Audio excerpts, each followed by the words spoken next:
Okay, so is it harder to develop a business-to-business brand versus a business-to-consumer brand, or are they very different? You've got to understand the principles of building a brand are the same. And the reason that they're the same is because at the end of the day, people will buy from other people. And what a brand becomes for a consumer is a person that becomes this identity that I identify with.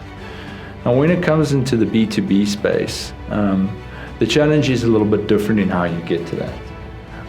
What I've noticed with B2B brands is the first thing I've got to do is convince them that they can be a brand, that they are a brand already, because they already have a reputation. Every business in the world has a reputation. Good, bad, indifferent, you have a reputation, whether you like it or not.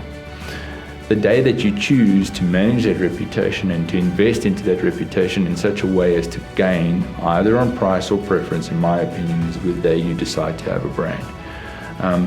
And getting a B2B customer or client to do that is a big step. And once they've done that, then the number one place that I look to invest with them is their culture. Getting their salespeople and their customer experience people on board, understanding what the brand is about, and really developing those lines of communication and those processes and policies in such a way that they get it and then they communicate it on to the customer. And if you think of it as a B2B, it's actually a little bit easier in some aspects. For example, you can often have direct face time with your end user of your product or service, and that's very valuable. A lot of B2C customer brands, they don't have that direct contact with their end user of their product anymore.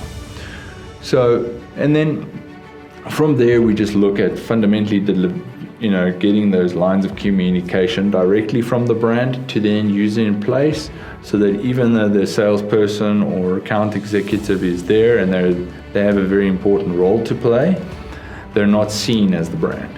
That they're just seen as a part of a greater machine, a greater picture, and there is a brand that's behind this person. And it's very important that you have these direct lines of communication to your end user, your customer. So yeah, two things with a B2B brand. One is get your culture right, and two, get those direct lines of communication to your end user.